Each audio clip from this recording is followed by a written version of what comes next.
In episode 1 of this series, the case was made that we stand on the threshold of a radical civilizational change in which the nature of freedom in democratic societies, a system we have lived under for centuries, will be transformed beyond recognition. Where we are currently free to live the lives we choose, go where we please and behave as we wish, except where our actions are prohibited in law, under this new system we will only be allowed to do the things that we have been given explicit permission to do. The nature of freedom in democratic societies will thus have become inverted, with our cherished and hard-fought-for freedoms being transformed into mere privileges granted to us for compliance and total, unquestioning submission to the edicts of those who control the system. As unlikely as it may sound, the first critical step in this radical transformation was the introduction of vaccine passports. For vaccine passports were just the first internationally coordinated attempt to roll out a digital ID platform that itself is designed to rapidly evolve into a social credit system, similar to the one that people live under in China today. In this new system, every action will be monitored, scrutinised and evaluated, and our access to the services essential for life will be determined by our social credit scores. If we allow this system to be introduced, it will be the most significant transformation in human society since the dawn of agriculture. We will have unwittingly crossed the Rubicon into a new dystopian world, and there will be no going back. We will live in what could be described as a techno-feudalistic total surveillance state that will permanently solidify a new caste system with billionaires and technocratic elites at the top as the new techno-feudal lords and everyone else as a surveilled and controlled neo-serf class.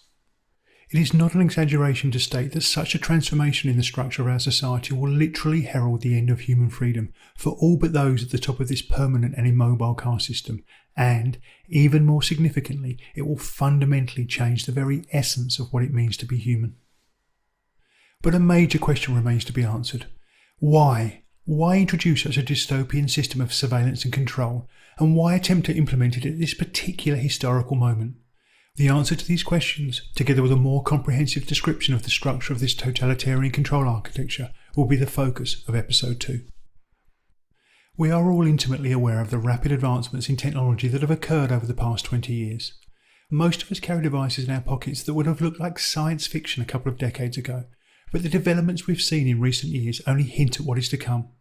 We are in the midst of a dramatic technological revolution, with multiple exponential technologies mutually reinforcing one another. This revolution will be far more significant than the industrial revolutions of the 18th and 19th centuries, and it will occur over the course of a few decades, not centuries.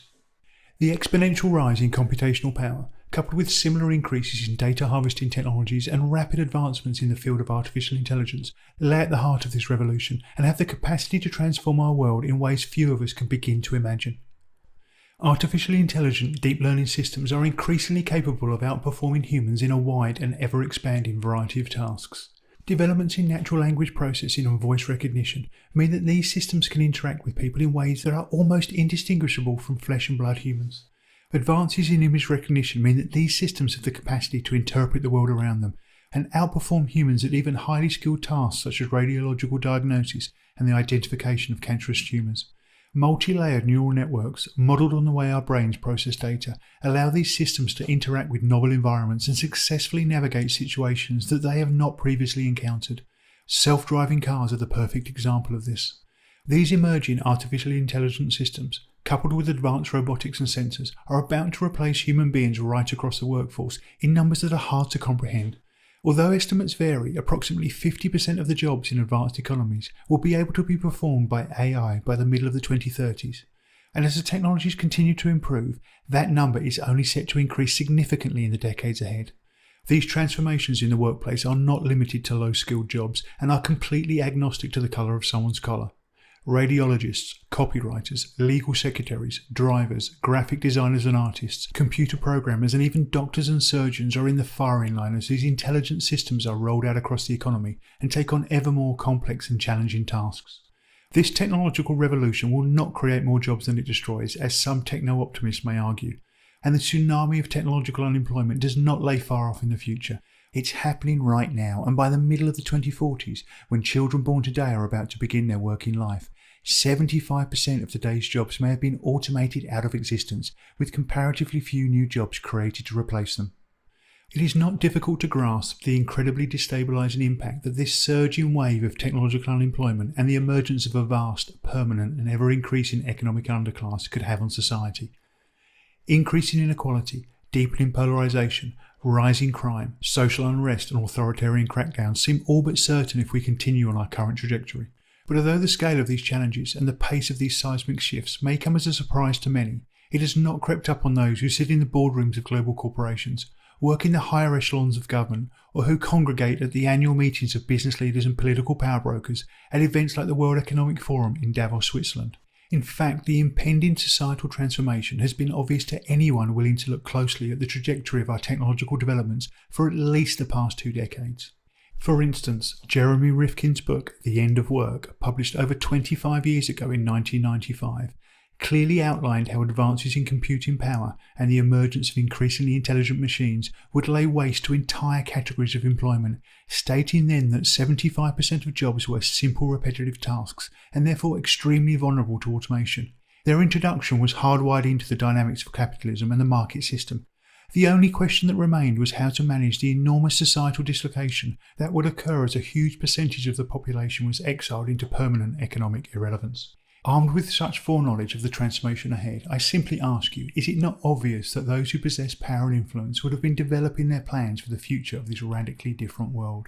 Of course, these technological developments are not a force of nature, and humanity could collectively choose how they are utilised. These technologies could be deployed in such a way as to benefit all human beings, heralding an age of abundance, instead of concentrating unimaginable wealth and power in the hands of those who win the AI arms race. The enormous productive capacities of these technologies could be shared more evenly amongst humanity instead of being hoarded by the few, thus liberating many from dangerous toil and soulless drudgery, finally reducing the length of the working week and freeing us to pursue our passions, indulge our creative impulses and enrich our human connections. But it seems clear that those in positions of power, those who have the most to gain from this technological revolution, have chosen a different path. They have decided to reap all the benefits of the revolution for themselves, further consolidating their wealth and power, while simultaneously utilising these new technologies to control the masses as we transition to a workerless post-Labour world. Artificial intelligence, voice and facial recognition, big data and psychographic profiling, attention harvesting and behavioural modification technologies are all being deployed to surveil and control the ever-increasing masses of humanity that will be excluded from the potential benefits these technologies could bring. In so doing, our new feudal overlords will permanently solidify their position at the pinnacle of the new social hierarchy and simultaneously create a new global totalitarian surveillance state from which there will be no escape. The historical confluence of an approaching tsunami of technological unemployment, coupled with the simultaneous development of technologies that can automatically surveil, manipulate and control billions of people, is a major reason, although not the only reason, why this dystopian techno-totalitarian control system is being rolled out at this particular moment in time. AI automation and the post-Labour world is an extremely important topic we will return to later, for it has implications that go far deeper and are far more disturbing than the technological unemployment and the ubiquitous surveillance described here. But for now, let's move on. The second factor that is being used as a reason, or perhaps more accurately, a justification for the development of this new system of surveillance and social control, is the environment. Now, it should be painfully clear to anyone that humanity's relationship with the natural world is radically out of alignment. The litany of damage we are causing to this beautiful jewel of a planet is truly shocking, and the scale and breadth of the problem can feel overwhelming. Overfishing and microplastics in the oceans, the extinction of countless species, the die-off of insects and pollinators, widespread deforestation and the loss of biodiversity, the silent but catastrophic destruction of our topsoils through the use of harmful pesticides, glyphosate and unsustainable industrial agricultural practices, the desertification of vast swathes of our once fertile land, and the widespread use of hormone-disrupting chemicals in our plastics that leach into the environment and into our bodies. The disturbing list goes on and on. With these misaligned and unsustainable practices, we are seeing a dramatic rise in the sicknesses of affluence, increases in a raft of seemingly unrelated illnesses and allergies, and a simultaneous deterioration in the ecological systems that all earthlings, both humans and animals, depend upon. It is clear that we cannot continue on this trajectory for much longer without catastrophic consequences. We have arrived at this point not because humans are a cancer on the earth or some sort of virus, as some amongst the elite would have you believe, but instead because we have become estranged from nature and forgotten what 1,000 generations before us knew in their bones, that we are an integral part of the natural world, different from the other earthlings we share this planet with primarily in our incredible tool-making abilities and the commensurate capacity we possess to transform the world around us. We are not separate from the natural world, nor do we have dominion over it.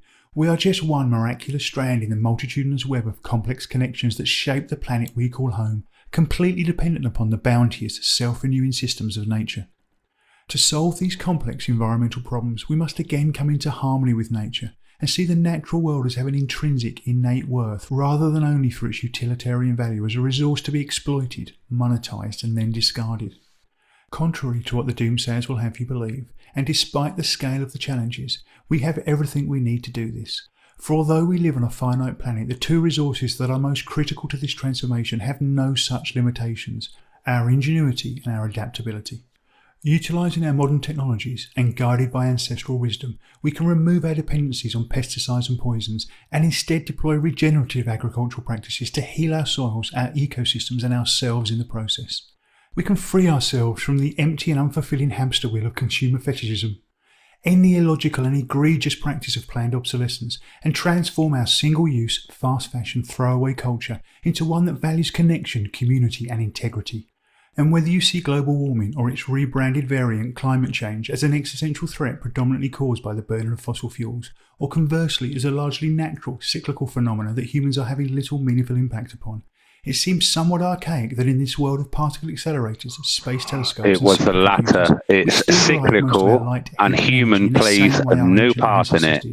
By simply burning combustible materials, albeit instead of wood, dung and animal fat, we now burn ancient, energy-dense hydrocarbons. Surely we can do better than this. After all, there is a vast fusion reactor in the sky, known as the Sun, that provides more energy than we could ever need, and the technology to collect, store and utilise that energy is becoming cheaper and more efficient with every year that passes. If just a fraction of the resources currently spent on developing and deploying high-tech weapons of war was diverted to further improvements in the generation and storage of solar energy, we could shift to a clean, reliable and most importantly decentralised energy system that would no longer pump particulates into the air, risk devastating deep ocean oil spills or catastrophic nuclear meltdowns. That's not to say that we could do this overnight, or that it will be easy, or that continued technological advances will not be required to improve efficiency and drive down costs. And of course we should not make such rapid, radical and one-dimensional changes so as to disrupt the economic and agricultural systems we all depend upon and risk widespread deprivation, conflict or starvation. Nor should we greenwash over the downsides, dangers and complexities of transforming our energy infrastructure.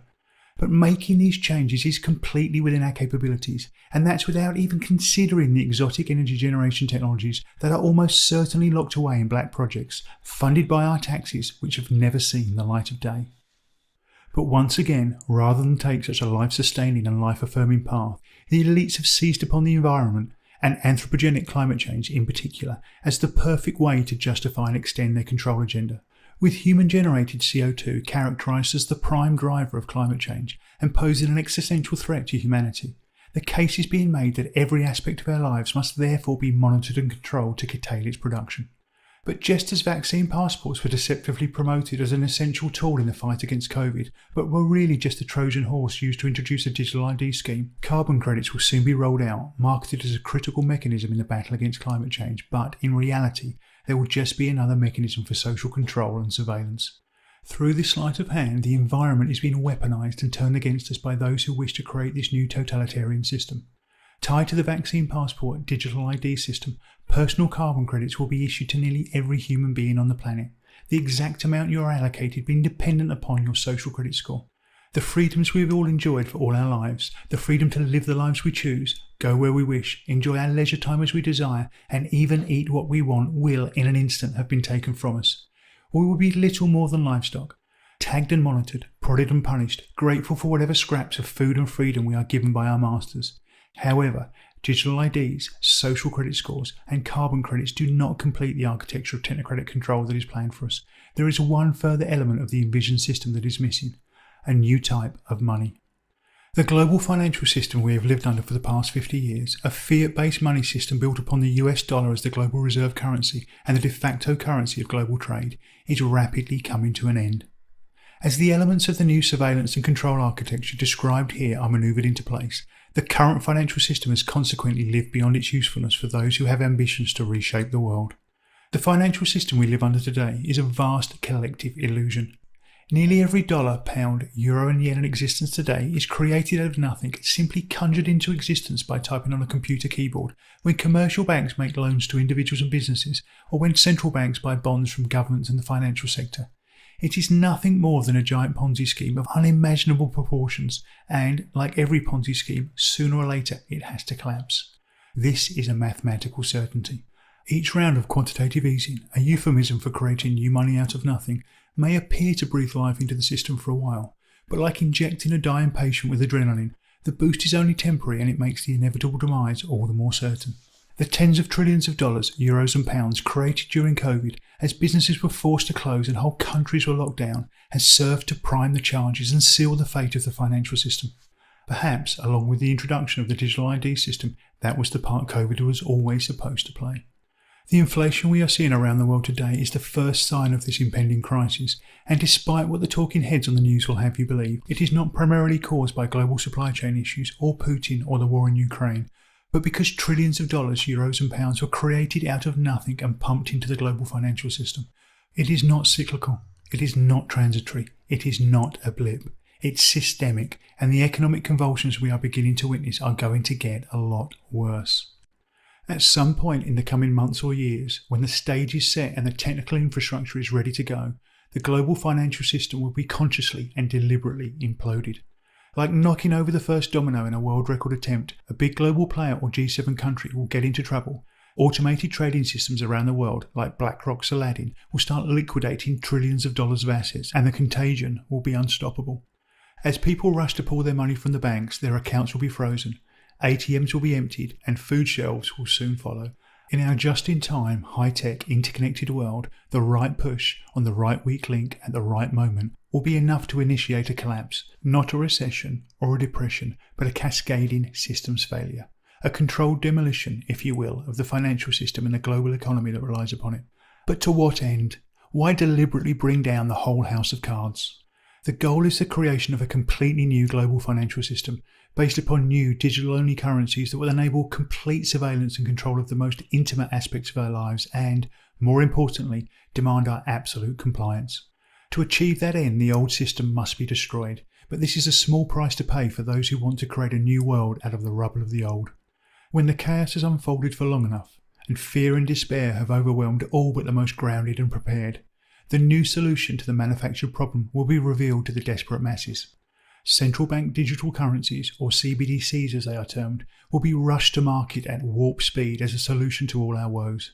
A new system, a global reset, salvation from our far-sighted financial overlords who just happen to have a pre-prepared solution to the global financial contagion. To sweeten the deal and ensure swift and widespread uptake, Universal Basic Income, or UBI, a monthly allowance issued to everyone to cover their basic material needs, will be offered to all those who subscribe to the new system. As with the vaccinations before, for the sake of safety and security, many people will take the bait. Despite superficial appearances, this digital money is not a new version of your bank card or Apple Pay. It possesses novel features that make it the perfect tool to permanently solidify the system of control in the hands of our would-be financial masters and technocratic elites. First, the new money is only digital, with cash completely abolished. Therefore, if you want access to the basic necessities of life, you will have no choice but to participate in the system and have your every action recorded.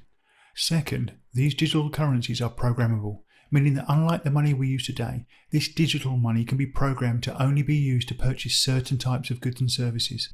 This will undoubtedly be linked to your social credit score, so that compliant individuals with sufficiently high social credit scores may be able to purchase certain luxury items, whereas individuals with low social credit scores will be restricted to only spending their digital money on basic necessities. Third, this programmability can extend to the ability to add an expiry date to the money, meaning that once you receive your allocated UBI, it must be spent within a matter of days or weeks. Ostensibly, this design feature is to increase the velocity of money through the economy, keeping the wheels of business turning, but in practice, it will simply prevent people from accumulating any assets and thereby securing some form of limited independence. And finally, if you do not demonstrate the requisite level of compliance and conformity demanded of the new techno-feudal serfs, your access to the financial system and the necessities of life can be withdrawn instantaneously at the touch of a button. With the introduction of digital money, the picture of this new dystopian architecture of totalitarian technocratic control comes into sharp focus.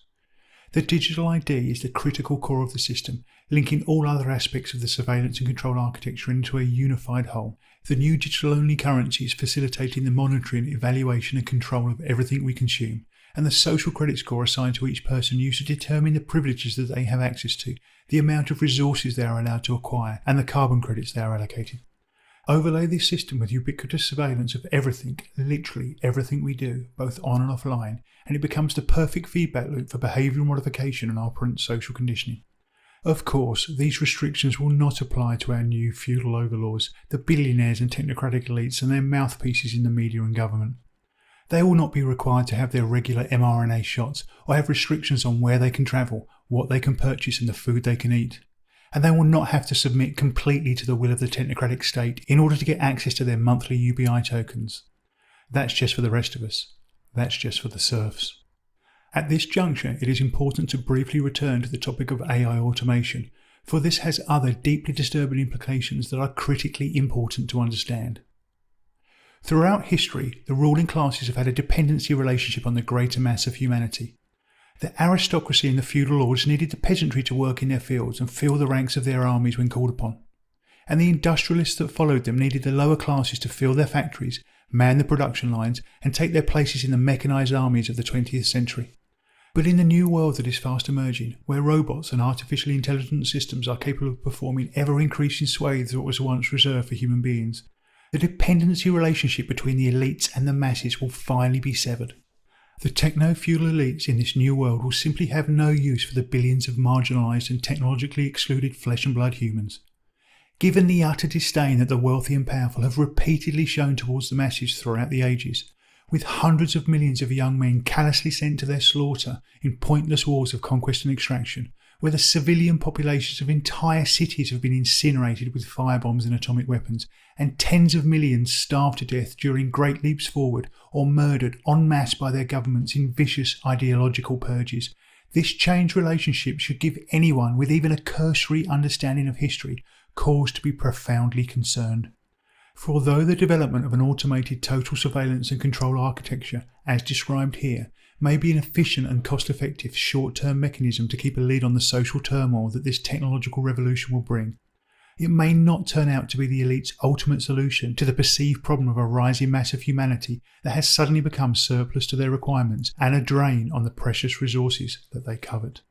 Once we exchange our individual freedom for the illusion of security and relinquish sovereignty over our own flesh and blood, who knows what the next step in their anti-human, anti-freedom technocratic agenda will be. I suggest we don't wait to find out. So given the gravity of what I'm suggesting, once again I ask you to pause for a moment and reflect deeply upon the world that is described here.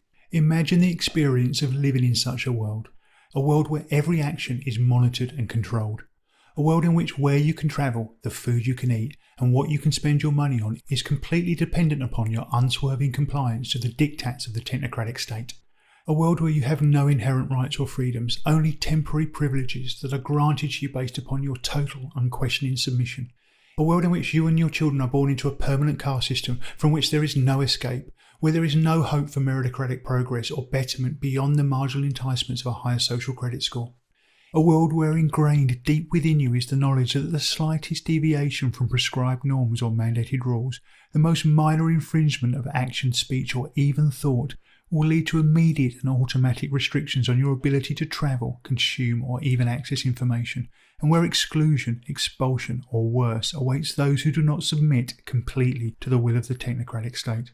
In such a world, your inherent value as a sentient, living, feeling human being will have been reduced to a mere cybernetic node, a collection of 100 million data points to be monitored and optimized by an all-knowing AI system that targets you with behavioural modification technologies to condition you into unconscious compliance through rewards, punishments and omnipresent panoptical surveillance.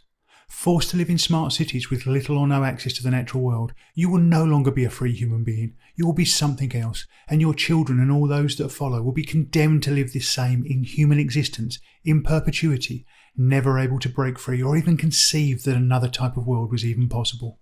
Feel into this world. Allow yourself to be immersed in the horror of this dystopian nightmare. Feel the visceral, organic knowing within you that this is not right. You know in your heart that this goes against everything it means to be a sentient, living, breathing, loving, feeling human being. You know in the very marrow of your bones that this is not what we came here for.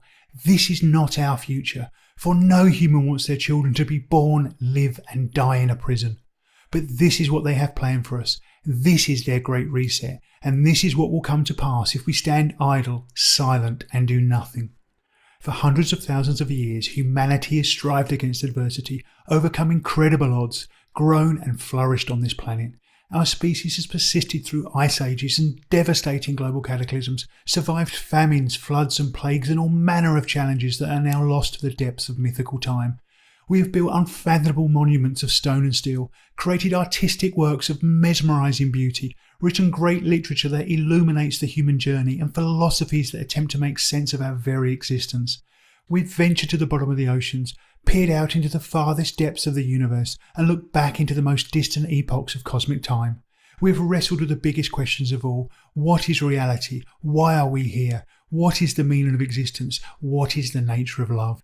And we have looked deep within ourselves and explored the nature and the mystery of our own consciousness. For we are explorers, we are poets, we are builders, we are intrepid, fearless adventurers, and together we are hurtling through infinite space on this beautiful, precious ball of rock, water and life we call home. Each one of us is the culmination of an infinite number of miracles that stretch back to the beginning of time itself. We have not come this far, overcome so much, created such beauty, only to become mere cybernetic nodes in some soulless AI-driven machine, mere automatons in some vast, inescapable digital prison, to be corralled and tagged like cattle, or worse still, rounded up and exterminated like vermin. This is not our future. This is not the next chapter of the human story. Great wonders await us that are beyond our wildest imaginings. But first we must collectively wake from our slumber, see through the lies and propaganda, and have the courage to fully acknowledge the world that these self-appointed high priests of technocracy, these architects of dystopia have planned for us. Only then, when we face the Leviathan head on, when we stand together, united in purpose and reject unequivocally their diabolical plan, can we begin to start building the more peaceful, harmonious, beautiful world that our hearts know is possible. But let us not underestimate what we are confronted by. For if the last 2.5 years have taught us anything, it should be that those who are behind this agenda do not value life, they do not cherish liberty, and they certainly do not care about the well-being of humanity. They are ruthless, they are determined, and they are completely committed to creating the dystopian world described here. For them there is no room for negotiation, and there is no plan B. They know that humanity is awakening, and they are making a dash for the finish line, and I believe there is nothing they will not do to see their plans come to fruition. Cyber attacks on critical infrastructure, starvation and societal breakdown, the release of biological pathogens, regional and even global conflicts are all in their playbook. But in reality, deceit, division and fear are their most powerful weapons, and therefore the best way to derail their agenda and avert this catastrophe is to collectively awaken, to see clearly the world they have planned for us, to be courageous and above all to stand united. It is vital that we do not succumb to fear, fall into the trap of violence, fall prey to the tactics of division, or retreat into isolation and pure self-preservation. We must listen to the better angels of our nature and support each other as we rise to the challenges that lay ahead. For if we look within ourselves, we will find deep wells of strength and boundless reserves of love that lay at the core of our very being. Together, we the people have the power, and we owe it to our descendants to bequeath to them a free and harmonious world. Brothers and sisters, this truly is a pivotal moment in human history, for the future trajectory of the human race will be decided in the decade to come. Will our future be a global techno-feudal totalitarian surveillance state, populated by transhuman cybernetic nodes, in which the human spirit will be completely crushed and real freedom will be all but unthinkable? Or will it be the beginning of a new era of peace, prosperity and harmony, a new renaissance in which the human race will wake from its trance, rise to the challenge to become a wise steward of this beautiful planet we call home, and ultimately take our place amongst the stars? It is up to us, every single one of us alive today, to decide what that future will be. Now is the time to choose. If this message resonates with you, if you know deep within your being that something is wrong, I ask you to share this message with your family and friends, for the time to act and the time to awaken is now.